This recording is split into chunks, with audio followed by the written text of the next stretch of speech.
Hey, this is Warren Redlick. I'm here with James Stephenson. I cannot enough on Twitter. He has a YouTube account. He is one of the people I consider the most insightful in understanding the the really particular numbers. He has these massive spreadsheets, these great explanations for how Tesla in particular, how Tesla's financials matter and how we can understand them better. So I asked him to come on my channel because I noticed something in the most recent 10Q, the most recent quarterly report, that certain numbers for Tesla Energy, deferred revenue, and something called unsatisfied performance obligations jumped. A really big step change in some numbers there. So we're going to dive into that. So James, before I share screen and we really start looking at the cold hard numbers, you saw what I'm talking about. What do you see generally happening with deferred within the energy space, deferred revenue and unsatisfied performance obligations? Yeah, I think that's what's doing it. I think it is the energy division revenue. I should say before I go very much farther, thank you, Warren, for the opportunity to be on your channel. I appreciate the opportunity and pleasure to be here. Yeah, in general, the numbers get bigger. If you look at a lot of my charts, that's kind of the story. It's kind of the criticism that I get from the Tesla Q bear community. They say all your charts just show the numbers go up.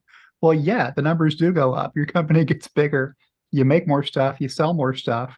Your deliveries are going to go up. Your revenue is going to go up. Your earnings are going to go up if nothing bad happens in between the revenue line and the bottom line, right? So that's what we're seeing here. We're seeing deferred revenues rise as Tesla is making more of the kind of stuff that's going to have deferred revenue associated with it because it takes longer to fulfill all of the performance obligations. Yeah, well, like with a residential install. In other words, if I have a house and have Tesla install solar and power walls on my house, I don't think they defer that revenue. That revenue is recognized when the project is completed. But with some larger Megapack type installations, sometimes there might be situations where they don't recognize all the revenue right away. But there's two different things there. There's deferred revenue on the 10K or the 10Q, there's two different things that I noticed. There's deferred revenue, and then there's unsatisfied performance obligations. And I think I understand what unsatisfied performance obligations are. That's like, hey, when you install these mega packs, we've got to make sure that it meets these performance standards. And so we're not paying you until these, or maybe we paid you, but you have to hold money in escrow until you satisfy the performance obligations. You have to kick us money back. It's something like that.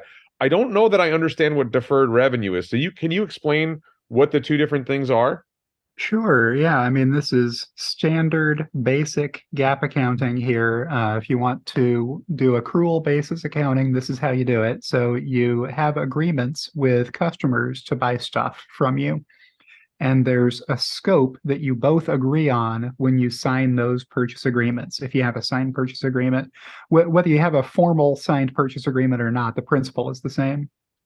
And you're agreeing to do a long list of stuff for the customer. And at the end of the quarter, you may or may not be done doing all the stuff that you need to do to fulfill your end of the deal. So if you're not done with performing all of your obligations under that contract, then you're only allowed to declare as revenue the portion of that agreement that has already been fulfilled. And then in a future quarter, when you have completed the rest of the obligations, however much of that performance is completed in each quarter, only that portion of the sale can be declared as revenue. What do you do with the rest of it? You put it on the balance sheet as a liability, a deferred revenue liability. So you still have the cash if they've already paid you for it, but you're not allowed to call all of it revenue until you've done all of the stuff you said you were going to do in order to complete that transaction with that customer. Okay. But I want to distinguish between deferred revenue and unsatisfied performance. And I think it's going to be helpful if I'm going to share screen. I All think it's right. going to be helpful if I show, uh, and this isn't the 10Q. This isn't the 10K or 10Q. This is my, and I don't know if you can see my mouse. But at the Yeah. bottom of the screen, we've got energy deferred quarterly is the title of the spreadsheet I created. All And right. then the second the bottom row is the is the last quarter reported. Second quarter was just reported. And energy deferred revenue jumped from what had been, I think the peak was 863 million. It had dropped back down to 770 million in Q1, and it jumped $330 million. And, that's a fairly big chunk of money, 330 million. And the standards of Tesla having, $100 billion in revenue, say this year, it's not that big, but it's a big chunk compared to what we've seen before. So that's energy deferred revenue. But then over in column E, oops, um, we've got unsatisfied performance obligations. And there's a huge jump that for the previous 4 quarters, it was around 200 million. For the quarters before that, it was around 150 million. And all of a sudden, this number jumps to $814 million. So I appreciate when you said earlier, well, things tend to grow over time. But Yeah. this isn't linear growth. This is a step Yeah, change. And then, it sorry, is. related to that, column H is the expected recognition of unsatisfied performance obligations in the next 12 months. And that jumped from 12 million to $207 million. So All this, right. if I understand it correctly, these are, I think, I don't know if unsatisfied performance obligations are contained within energy deferred revenue, or if these are two separate types of deferred revenue. That's the first question I had. I'm gonna Yeah. Well, the numbers do get bigger over time, but they get bigger in lumpy ways when the business we're talking about is Megapack sales to utilities. So what we see announced are these long-term deals that won't be completed until 2025 or 2026 or whatever for hundreds of megapacks to get installed next to power plants where they're making all this renewable electricity. Usually it's renewable electricity. And the sun doesn't shine all the time and the wind doesn't blow all the time. So, what you need at these locations where there's a lot of solar or a lot of wind generation is a lot of battery storage. So, that's what a lot of these sales are, is huge, billion-dollar orders that take a long time to fulfill. So what we're seeing is the Lathrop factory, where Tesla is dedicated to making megapacks. I like to call that the Megapactory. Credit to Bradford Ferguson on creating nice. that term.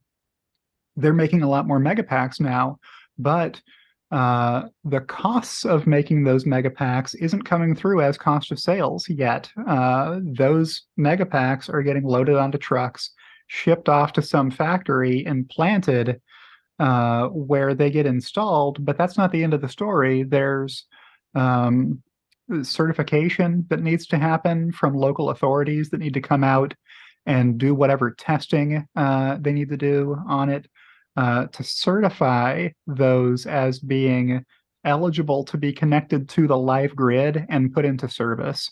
And until that in service date arrives, Tesla's end of the deal isn't complete. Tesla needs to have that asset go into service for the customer before they can declare the revenue as having been earned. So you see increasing balances of deferred revenue and increasing amounts of unfulfilled performance obligations as these longer term contracts are in progress. So Right. the accounting for in progress work is just complicated. So there's a little bit of a background to this, which is we've also seen a pretty significant jump in storage deployed. There's a line in Tesla's, I think it's page 4 or 5 on the typical slide deck for a quarterly report, that shows solar deployed and storage deployed. And solar deployed has not changed materially. I think it even declined recently. At some point we expect solar deployed to grow, but it hasn't been growing. And they specifically said in a high interest rate environment, it's harder to persuade customers to buy solar because the return on investment takes longer to happen because of the cost of install rises if you have to borrow money and at a high interest rate. Makes Or sense. or you could take the cash you were putting into the solar system, and you could, like I just did, buy a CD that's paying over 5%. You're getting a return on that investment. So, but the storage deployed has been growing really rapidly, and the before the last 2 quarters, it was, I think, less than 2 GWh a quarter, and all of a sudden it's approaching 4 GWh a quarter. And you and I talked before we started recording, that I see this going to 40 GWh a quarter or more as Tesla builds more megafactories. But um, with that said, so there's one of the reasons for the growth, in these numbers, is there's a large growth in the amount of megapacks being deployed. But I want to share screen again. There's this language over here: energy generation, storage. This is deferred revenue specifically. There's a bit about deferred revenue for auto before that. So there's two different things. We record as deferred revenue any non-refundable amounts collected from customers related to fees charged for prepayments, which is recognized as revenue ratably over the respective contract terms. And there's two different things here. So this is the deferred revenue part. And then there's also unsatisfied performance obligations section down here, right? So deferred revenue, this is by the way, this is not Q2, this is Q1. And I chose Q1 for a reason, because there was a language change. So, Right. so there's a line about what the deferred revenue balance is, right?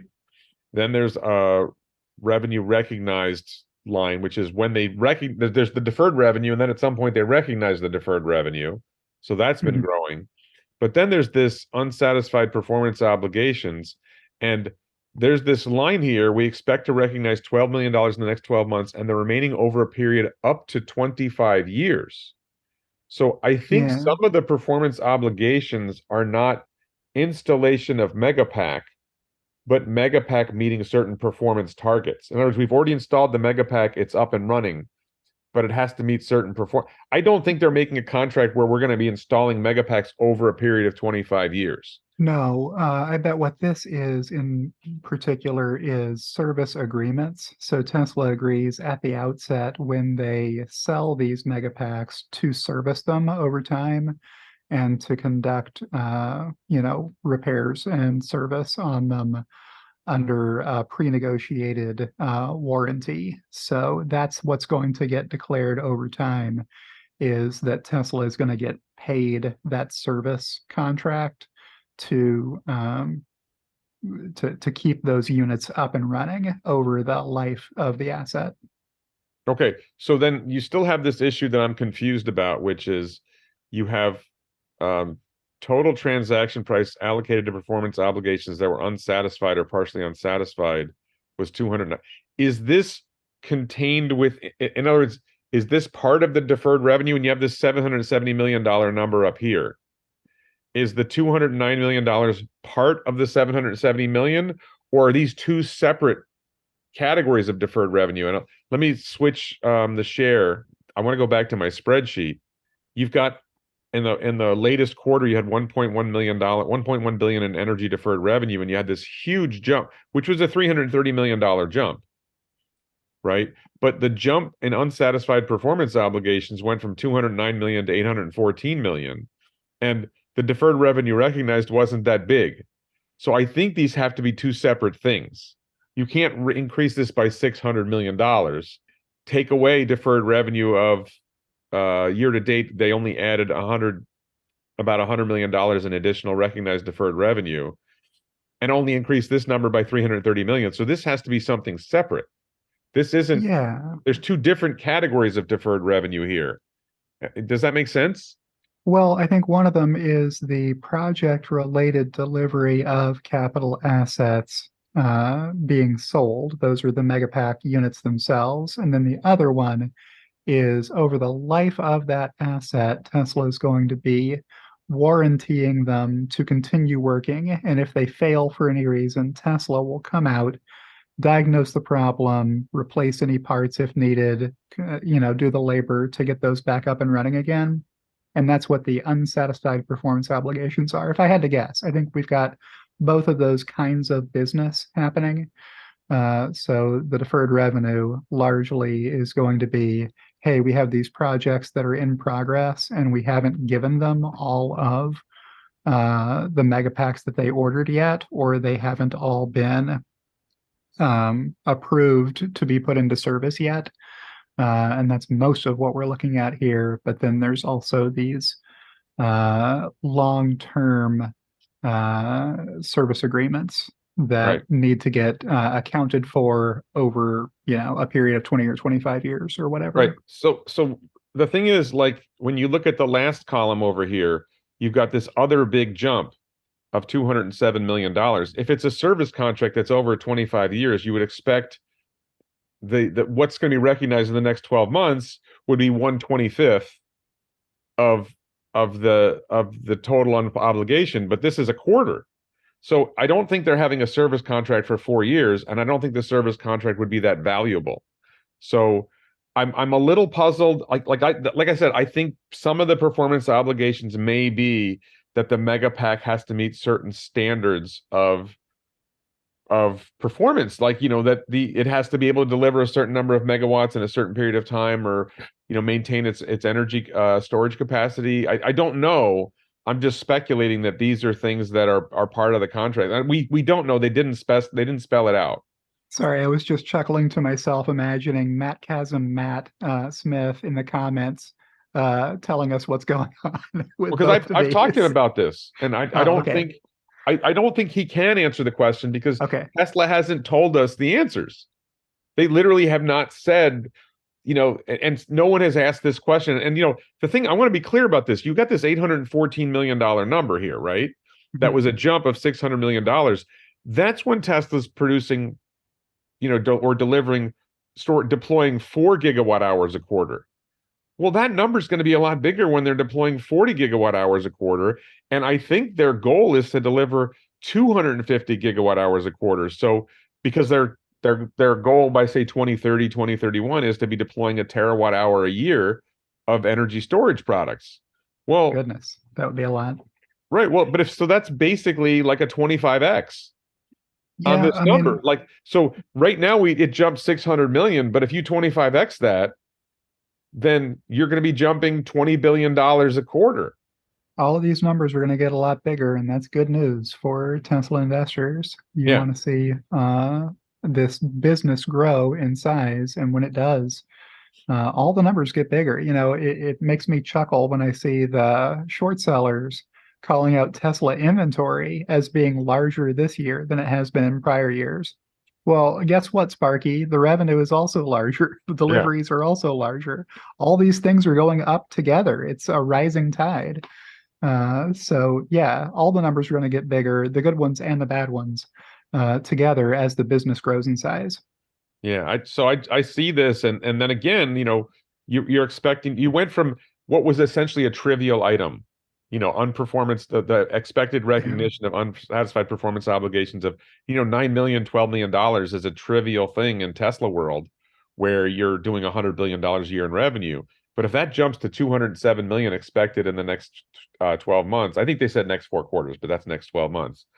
Um, if you jump to 207 million, well, wait a minute, and then you're going to 25x that number, right? Or, all of a sudden you're talking about $5 billion. Am I wrong on that? Yeah, yeah, pretty soon you're talking real money. Yeah, that's the point. And again, I have this Uh, expectation that we're going to go to a robotaxi world, and Tesla's going to be doing $500 billion a year in gross profit from robotaxi. So this isn't that big of a deal if robotaxi and bot become realized and we start seeing, $1 trillion a year in profits, right? This stuff becomes trivial. But for those who say, I don't know when robotaxi is going to happen, I don't know when bot's going to happen, I can't, Warren, your numbers are crazy, that can't really happen. Okay, let's just live in the ordinary world. If Tesla's going to be producing 20 million cars or 10 million cars, let's say Tesla massively underperforms in all the ways that these people are saying, and they only produce 10 million cars. But this energy storage segment is, I'm sorry, I'm going to unshare the screen. This energy storage segment of the business, I don't really see a lot of credible, or even, I don't even see non-credible questioning of the energy storage story. right? Yeah, it's It, been it's growing it, faster than automotive has over the last year as well. So the energy deployments and the revenue from Tesla Energy and the earnings contribution, the gross margin increase from Tesla Energy division have all been much larger than the growth we've seen from automotive. And that's going to continue to be true as they build the new Megafactory in China. They're probably going to announce they're going to build more of them modeled after Lathrop, probably with improvements in future generations. So yeah, the world just needs a lot of battery storage, yeah. and Tesla is really well positioned to lead that disruption Yeah, and to Elon prosper from it. Farzad just published a supercut. Apparently, Elon was interviewed by it was a presentation by Pacific Gas and Electric, PG&E. The CEO was questioning Elon. And by the way, I thought this was one of the best examples of how prompt engineering matters because she was asking Elon questions and she asked him in the wrong way. And if you ask Elon questions in the wrong way, you get his stock answer. She was asking questions that really asked for something different, but she would preface her question with something that led to his standard answer to a question instead of getting to what she asked at the end of the question, which is like, how can we use AI for the grid? She would say, what are your thoughts and fears about AI and how can we apply that to the grid, to managing the grid better? And then he just talked about his fears about AI because Yeah, you structured your prompt wrong. You got to think, you got to think what answer am I trying to get out of him and how do I phrase it? But he's in that interview, he's talking about the demand for electricity tripling in the near future, right? Because as we shift to electric cars, well, electric cars use a lot more energy than a lot more electricity than gas cars. And if we shift to electrifying homes more, we're going to see, we're going to heat pumps instead of gas furnaces. There's a lot of different ways that we're going to see. And I think something he's not mentioning is the rise of AI training supercomputer clusters is going to all of a sudden demand a huge amount more electricity. And I think 3x is massively underestimating how much the demand for electricity is going to be. I talked about that Matt Smith about that yeah, specific point that I think you probably saw him or heard him talking in the Twitter space about X.AI that he's expecting a voltage transformer shortage next year. Like the silicon shortage will be resolved in a year, but then we'll have a voltage transformer shortage, which is basically grid hardware to deliver electricity from those generating it to the places where it's demanded. And then a year after that, we're going to have an electricity generation shortage. So when he was talking to PG&E, he kind of downplayed it a little bit. But if the current server farm electricity demand or, supercomputer cluster server farm demand for electricity is 1% of the total, but if you're going to 100x the volume of supercomputer clusters doing work, which is what we're seeing an incredibly rapid growth yeah. in deployment of GPUs, and then Dojo is going to rise, and there's going to be other. There's like seemingly unlimited demand for this AI training. Um, Yeah, and that AI training is extremely power hungry. So there's going to need to be a lot more electricity generation right. to fuel So all the AI work all the companies are going to want to do. right, so if that only 20x's, well, you've just increased electricity demand by 20% because it's 1% now, and it might 100x. Elon is showing Dojo, Tesla's use of compute, going increasing 20x in about a year, and the curve gets steeper as you get to the end. So you could easily see Tesla's supercomputer clusters, using 100x the electricity that they use today. Well, other companies doing the same thing are probably going to say, "Hey, we need a lot more compute too." And you could see that the demand for electricity actually doubles just on the supercomputers, and then Yeah, there's going to be doubles a lot of again. demand for processors out there and not enough processors being produced to fulfill it. So, Right. good thing Tesla is a big consumer of those. They can get prioritized. Elon told us on the latest earnings call from Samsung because they've been buying all the FSD chips and all the Tesla vehicles from Samsung for a while. Yeah. Uh, So when we look at these numbers on, let me pull back I'm sorry, I'm awkward on sharing screen, but I want to pull this back up. I just want to emphasize this point that you've got this number here, this $814 million in unsatisfied performance obligations, and this recognition within the next 12 months of $207 million. If you step back from a world where we have self-driving, robo taxis generating huge profits, for the people who insist on disbelieving robo taxi and bot, you still have this massive growth in energy, and this is gonna like this step change, this jump from $209 million to $814 million. That's going to 10x or 25x those jumps. Yeah, these are not one-time pops. These are not going to reverse and go back to the small numbers they used to be. These numbers are going to continue increasing over Right. Well, time. in the bottom right corner, they're telling you we're going to recognize 207 million of that in the next 12 months. Well, that means there's 600 million we're not going to recognize in the next 12 months. And if Yeah. this number jumps, this is just, it may be that Tesla has the cash, but has to put it in some kind of escrow account, or they can use it however they want, but it's just a liability that's out there. But You take the cash when you get it from your customer, and then either you're allowed to declare the revenue and flow it through the income statement if your performance has been completed and you've fulfilled all of your purchase obligations, or if you haven't, then the cash stays as an asset but is offset by the deferred revenue liability. So that's what you see when you're looking at the deferred revenue is not overstating the value of the company. If you just took all that cash and there were no offset in the accounting equation for it, then it would look like you were generating all this extra cash.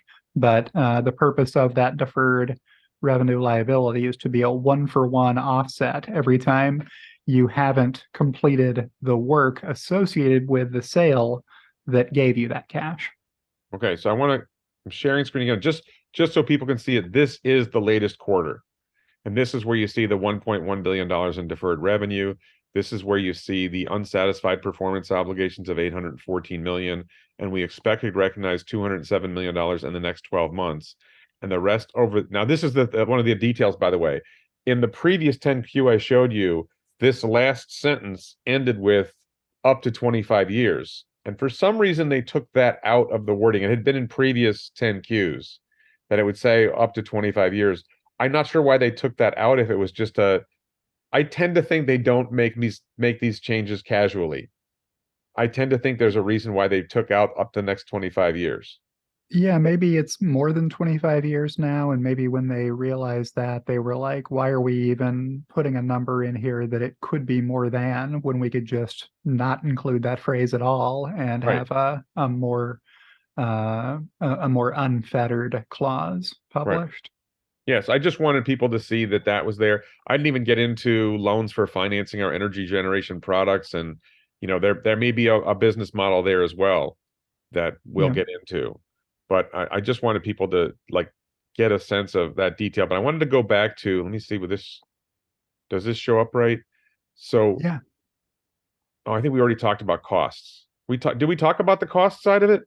So the matching principle of accounting is one of the basic principles of accrual accounting, that if you're going to declare the revenue, then you have to declare the associated costs. So when Tesla's making these Megapacks, they have to buy the raw materials, they have to buy parts, they have to pay the workers who work at the factory and do the assembly work, right? All of those costs happen in that period.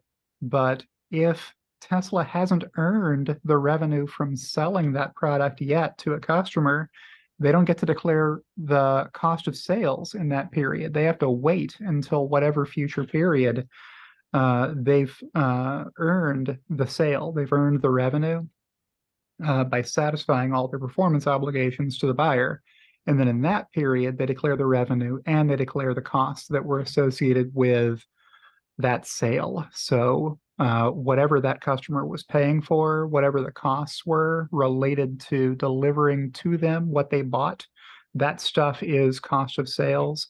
So in the meantime, what do you do with it? While the revenue is deferred, you hold it on your balance sheet at cost as inventory, finished goods inventory.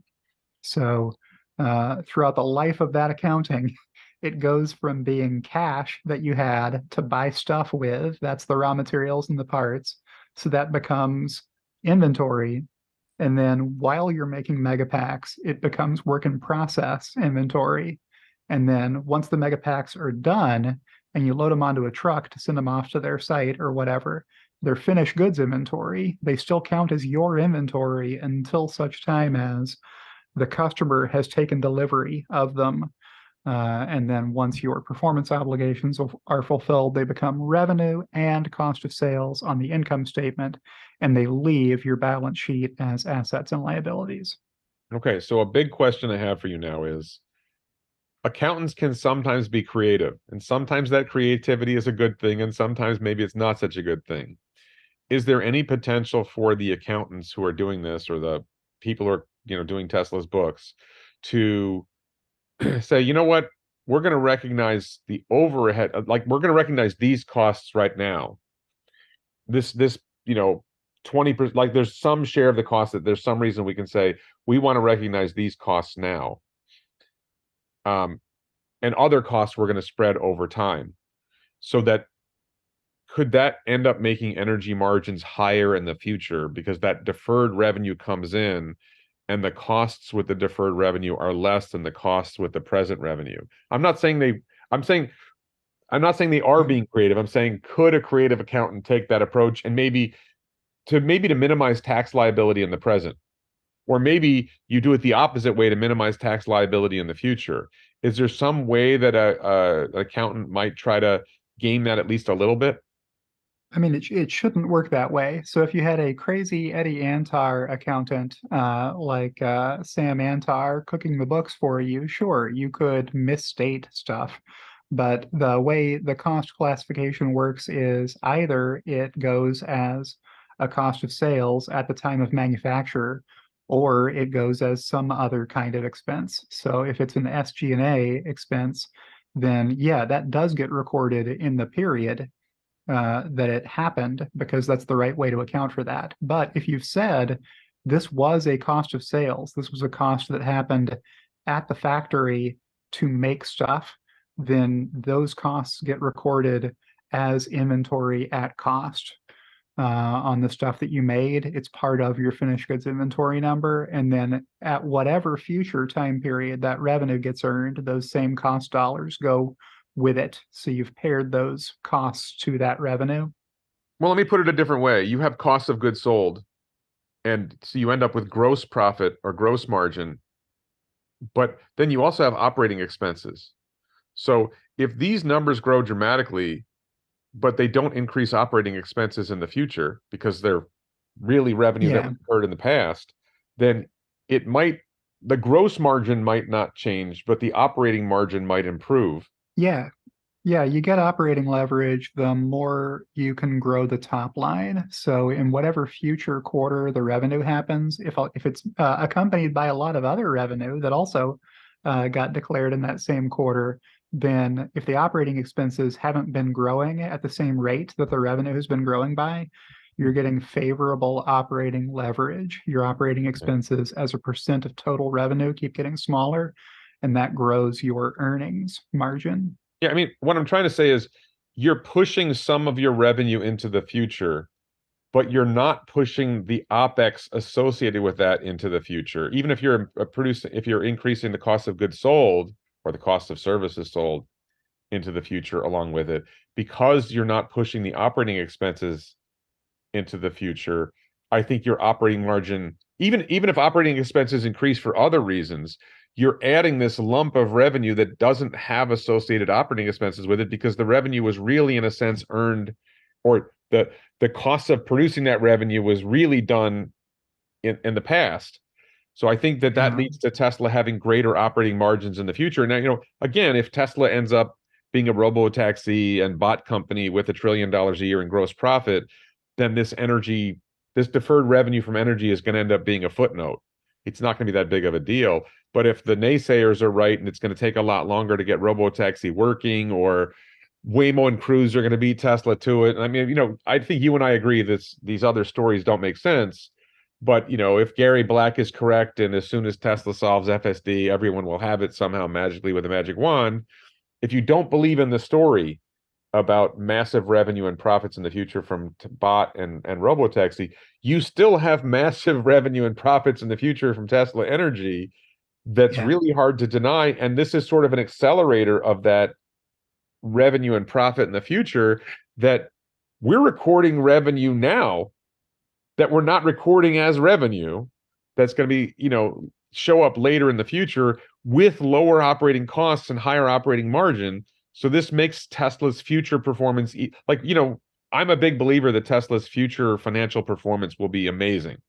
But this actually, you know, even taking out bot and robotaxi, this is a pretty big impact on future revenue and future margins, operating margins. Yeah, so just to condense down what you said, the more inventory you end a quarter with, the worse that quarter's financials look and the better future quarter's financials look, which is not a reason to do as much of that as possible, right? It's not a great idea to try to end every quarter with as much inventory as you can, because it's watering down your return on investment. What you would rather do is speed up, the way Apple does, reduce the amount of inventory that you're carrying, try to go from finished goods inventory to revenue as fast as possible, because the revenue is worth more than your inventory at cost is worth, right? So you would rather be making that profit today instead of in some future quarter.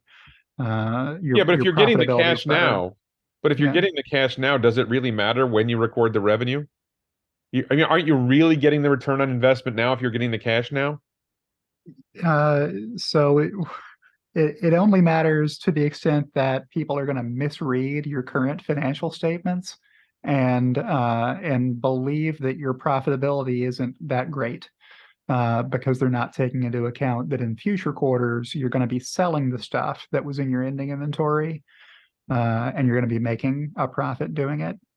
Okay. All right. I think that was what I wanted to ask you about with regard to this topic. Um, and I'm looking forward, and I'm excited about a lot of things. I'll just ask you, are there particular things that you're seeing in the world of Tesla in the last week or so, week or two, that have caught your attention that you're excited? I mean, a lot of people are excited about Cybertruck.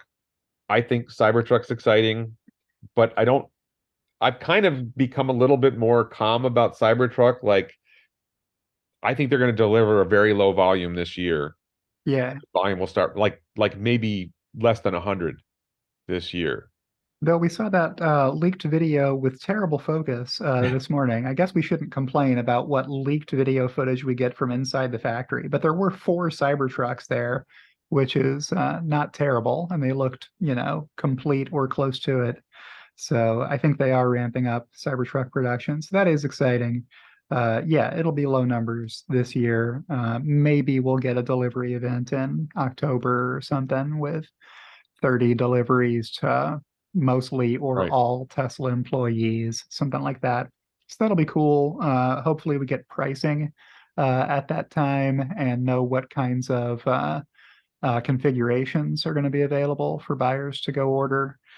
I have a reservation in for a Cybertruck, so I'm I, excited I to have learn two. more details and have Elon talk about Cybertruck more. He loves this product, from the information we've seen. Walter Isaacson published a few fun tweets behind the scenes with Elon and Franz and the rest of the design team talking about making Cybertruck.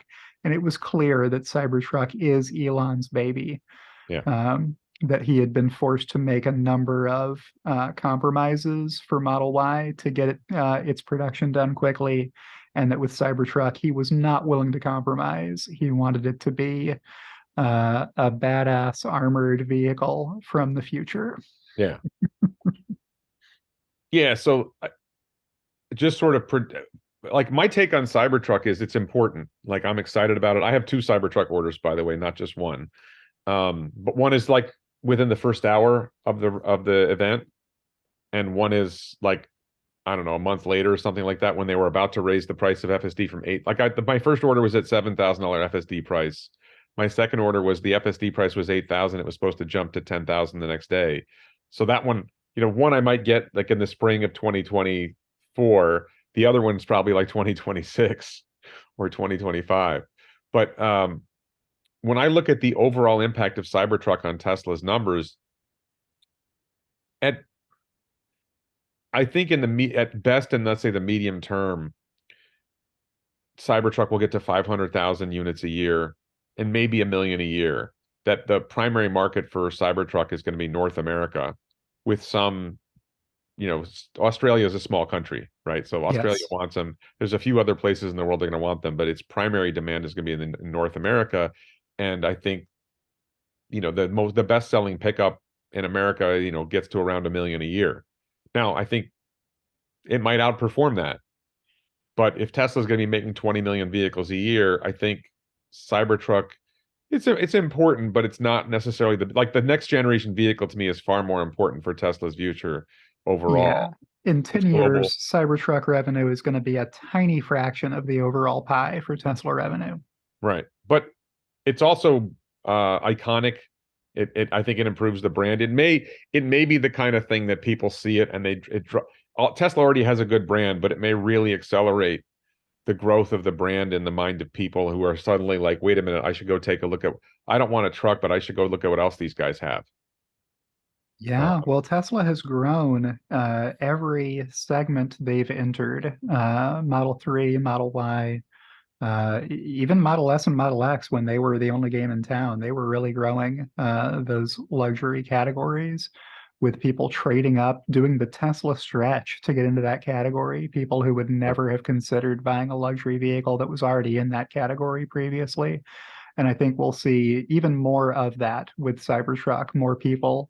Like I've never owned a pickup truck before, but I do have a Cybertruck reservation that I intend to place an order on.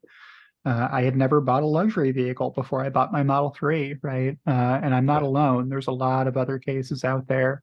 You can see it in the numbers compiled by S&P Mobile Global Mobility.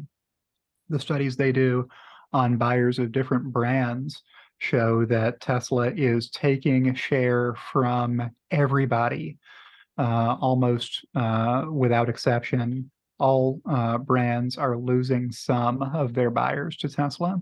yeah, I had never paid more than $40,000 for a car, and I bought a $135,000 Model X Plaid, so I can totally relate to what you're saying. Uh, Yeah, it's not just us, it's a lot of people. yeah, so okay, I want to ask you about one other topic. I have become the Gordon Johnson of Model 3 Project Highland. And I wanted to ask you a couple of questions about your thoughts on Project Highland, but in particular, this you just talked about growing every segment. And I'm going to look at the history of Tesla and I'm going to say Model S was the first major vehicle they produced. And then they introduced Model X, and I think Model X cut into Model S sales. People don't know Model X sells about, I think Tesla sells about twice as many Model X's as they sell Model S's. So It's Model hard to X, know. pardon? It's hard to know because No, Tesla won't I think publish I the have seen detail. credible numbers on that. Yeah, I don't think it's double, but it's close to double. it's definitely more Model X than Model S these days. Yes. So Model X, in some sense, cut into sales of Model S. It took away for people who are thinking about buying a Tesla. Oh, that sedan's nice, but I want an SUV. They bought the Model X. Then the Model 3 comes along, and the Model 3, very successful, undercut Model S to some extent. There were people who wanted to own a Tesla, and now all of a sudden I can get a sedan for a lot less money. So Model 3 comes in and takes a little bit of share away from Model S. And then Model Y comes along and takes share from Model X and from Model 3. And Tesla has very clearly committed to, at least for now, Model Y is the vehicle. This is the thing that we are betting the company on for now, and it's turned out to be a very good bet. Yes, it's the number one selling vehicle in the world this year. So yes, that bet paid off. So next, you have this next generation vehicle platform coming, which my opinion is people who are buying the Model 3 are like, I want a Tesla, but I can't afford all these other ones. Let me buy the Model 3. Now all of a sudden there's a new vehicle comes along that's, I think it might be $20,000, but let's say it's $25,000. Now all of a sudden you're undercutting Model 3. Now at the same time, the market for all Teslas is expanding, but the luxury sedan segment has been on the decline for probably more than 5 years, maybe even 10 years, as people have been shifting to SUVs in particular, and maybe to some extent to pickup trucks. Globally, they haven't been shifting to pickup trucks, but globally, they have been shifting to SUVs. So It's my view that like one of the reasons for my view that Project Highland is not real, right, is that I don't think Tesla would invest engineering resources into the Model 3 if they can see, okay, Model Y is taking demand from Model 3 on the upside, and next generation vehicle platform is going to take demand from Model 3 on the low side. It doesn't make sense to invest a lot of engineering resources in making major changes to Model 3 when we could do, because they have limited engineering resources. Let's focus those engineering resources on making the next generation vehicle better, on making Model Y better, since Model Y sells 3 times as many vehicles a year as Model 3. Um, I'm going to play devil's advocate on no, your I'm proposition I'm the by crazy saying, one. I want to hear your thoughts. well, yeah, well, it would be hard to explain why Tesla did the Plaid Model S and the Plaid Model X if what you're saying is true, that it would be a waste of engineering resources if you're not going to sell lots more of them, because Tesla doesn't sell lots more Model S and Model X after having done those refreshes. So my answer to that is this: when they announced the refresh, they specifically said they expected to sell 120,000 a year, and they're only selling 80,000 a year. The refresh failed. They did not get the results they expected when they did the refresh, even though they made some pretty substantial and meaningful changes. I think they dropped about 300 pounds in weight on these vehicles. Obviously, like I drive a Plaid X, it's nuts, right? I mean, I Yeah, think the thing people don't appreciate about the Plaid, like 0 to 60 times 2.5 seconds, that sounds really cool. I can say, and I won't say where and when, but I can say when you're going 120 miles an hour and your foot's on the floor, it still pulls really hard. Like a yeah, lot of cars, they'll accelerate fast from 0 to 60, but as they're approaching their top speed, they don't pull hard anymore. And if you ever look at a Plaid torque curve and power curve or whatever, it doesn't fade. It continues to pull really hard at high speed. So it's an amazing yeah. car. It's fun. I feel like I own one of the most amazing cars in the world. But I think the results of the refresh may not have justified the engineering resources that went into it. And if you remember, there was originally supposed to be a Plaid Plus. There was supposed to Yeah, be another and they Plaid, canted the program and they because canceled the the program. And the I think Plaid part of Model that is S they turned out so recognized well. at some point they recognized, hey, we have limited engineering resources. We've got to decide where we're going to put those engineering resources into. And I think they have a lot more important things to do than, like, let's say they're selling 400,000 a year of Model 3. I don't know if that's the right number, but let's call it 400,000 a year globally. I don't think that number is going to go up substantially on a refresh of the Model 3, just like sales of Model S did not grow on a refresh of Model S. So my point is this: I'm not saying that the Model 3 and Model X concept is dead. What I'm saying is what they really need to do is finish or make substantial progress on the next generation vehicle. So, get into the ramp. Get into the ramp on Cybertruck. Get into the ramp on Semi. These are places where the resources are really needed. And finish, and I think they're already far enough in the ramp on Model Y that take the resources that you're putting into those things and then do a total redesign from the ground up of Model 3, Model Y, Model S, and Model. I'm not even sure you do a Model S, but Model X. I just my one of my big things is like, because I own a Model X, I see a future Model X that you get rid of the Falcon Wing doors, even though I love them, and you basically build it slightly larger than the Model Y, like 4 or 5 inches longer and an inch or two wider, so you can get a real third row in the model and this vehicle. So it's really like a Model Y XL, and then sell it for under $80,000 instead of $100,000 now, and get the $7,500 tax credit, and then you're going to 5x the volume that you sell. That's the real gain. Doing tinkering with, and so the same thing with Model 3. Like right now, Model 3, a refresh is not going to make that much of a difference. But if you 2 years from now, you get through your next gen, you're well into your ramp of the next gen vehicle. Now you take what you've learned from Cybertruck and the next gen vehicle, and you put that into a totally redesigned Model 3. And you're using the unbox process and using front and rear Castings. castings and Yeah. structural pack, and you've got all these other innovations. Now all of a sudden you've got your next generation vehicle selling for $20,000 and you've got your Model 3 selling for $30,000. and you got your Model Y selling for $40,000 or $35,000. And then you've got a Model S at 60,000 and a Model X at 75,000. Now all of a sudden you can see the volumes they talked about in Master Plan Part 3 really being realized. You can't get to the volumes they've talked about for Model 3 and Model Y and Model S and Model X when they're priced as high as they are, and you can't get their cost down until you do a complete and total redesign. So that's my pitch for why a refresh of Model 3 now is a waste of engineering resources. Having heard my whole Well, pitch, tell me why I'm wrong. yeah.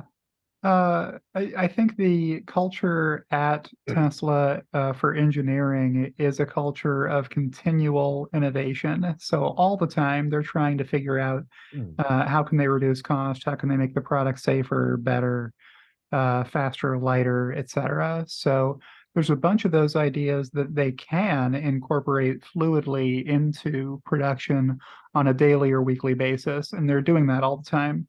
But there are some ideas, like the front and rear casting, that require significant capital reinvestment that you can't just work in.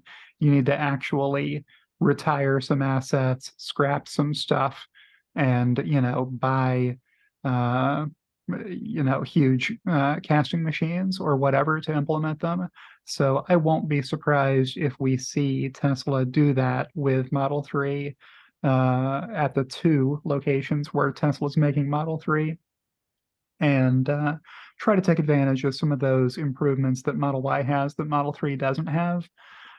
So it won't be surprising to me to see that. I don't think that it's drawing so much away in terms of engineering or design talent that Tesla is behind schedule on the next generation vehicle. Hearing Lars Moravy talk about the next generation production system, which is really the hard part. Elon says it as often as he's interviewed, prototypes are easy, production is hard. And what he means by production is the design of the production system, the machine that builds the machine.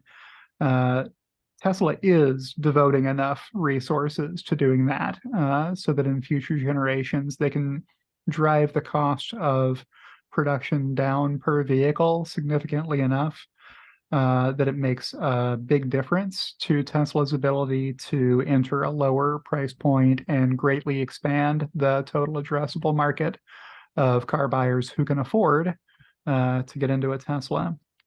So I'm not concerned that a Model 3 Highland effort would impair Tesla's ability to stay on schedule, making the next generation of vehicles they're going to announce.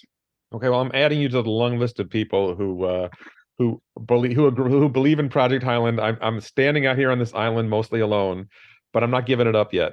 Well, I don't hold, huge expectations for Highland being a very different looking vehicle or a very different being vehicle from Model 3 that we know and love already today.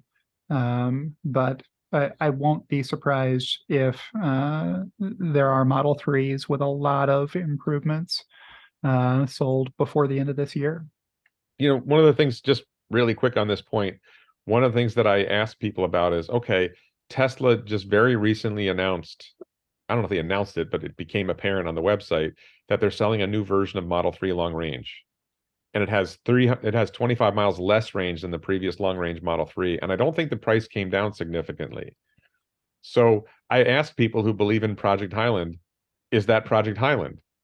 And most of them will say, no, that's not Project Highland. Okay, why? Because they want to believe that Project Highland is going to be a major improvement in the vehicle at a much lower cost. And we saw was a decrease in value to the consumer, arguably, at a comparable price. So that one didn't really fit. So my question for you would be, number one, do you think that's Project Highland? And if it's not, why would they introduce this new version of Model 3 long range right before they're about to do this major refresh? Um, I don't think the range is the be all and end all of whether it's a better vehicle or not. You can have a better vehicle with a lower range if it's got a much smaller pack size in terms of kilowatt hours. Then maybe you've made a much better vehicle that just happens to have less range, right? Right, but no, as far as I've seen, there has been no touting of the new long range Model 3 has these advantages over the previous long range Model 3. Tesla was pretty quiet about it, really. They didn't introduce this with any fanfare. It just appeared on the website and they didn't say anything. Right? I don't think there was a press release. They didn't have an event. Hey, we're kicking off. We've got a new long range Model 3. It just appeared on the website and nobody said anything. I haven't done a lot of research into this issue specifically, so maybe I should reserve judgment and comment on it until I know more about it. Well, I don't think I've researched it. I don't think the answers are there. Like I think we still don't know what the battery pack is. Is this, the fantasized iron cathode with manganese battery pack? Did they use fewer cells? How did they get to this vehicle? Is it because they've had 4,416 cells in every Model 3 and Model Y that's not lithium iron phosphate forever? Like, are they using fewer cells? Are they using a different chemistry? As far as I know, no one knows the answer. There hasn't been a teardown. The thing is, people in the Tesla community are not excited about this new long range Model 3 because, like I said, it's really a disappointment, right? I mean, I'm not disappointed, but 25 miles less range, price didn't get better. Where is Yeah. this?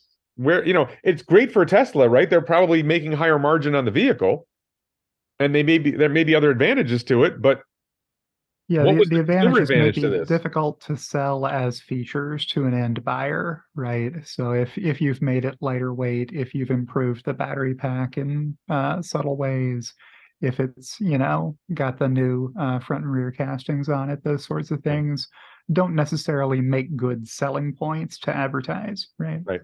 Okay. So on that note, I have a date. So I have to wrap up this conversation and get ready for my date. So James, I want to thank you for coming on. And to my audience, first of all, I'm going to put links in the description below to James' YouTube channel and his Twitter account. And for myself, please check out the t-shirts at elonbits.com. Do you have merch? Do you have like a I merch I site? People often tell me that I should have Loki merch, but I don't have any Loki merch yet. Okay. I don't make Maybe I I'll don't get make around much to on it. merch. It's for me, it's a fun thing. I make money on it, but I don't make very much, like $100 a month or something like that. But I still Uh, pump it. This is the most popular t-shirt on elonbits.com. And do you have a Patreon? I do. Yeah, you can find links to my Patreon and my YouTube on my Twitter channel. I cannot underscore enough. Okay. Thank you. Yeah, So for everybody else, please check out, I'll put links to all that in the description below. Please check out my t-shirts at elonbits.com. This is the most popular t-shirt on it's great. elonbits.com. Please support me on Locals, Patreon, as a YouTube channel member, as a Twitter subscriber. Support James as well. Please check out my other videos. Like this video, share, and subscribe. And thank you all so much for watching.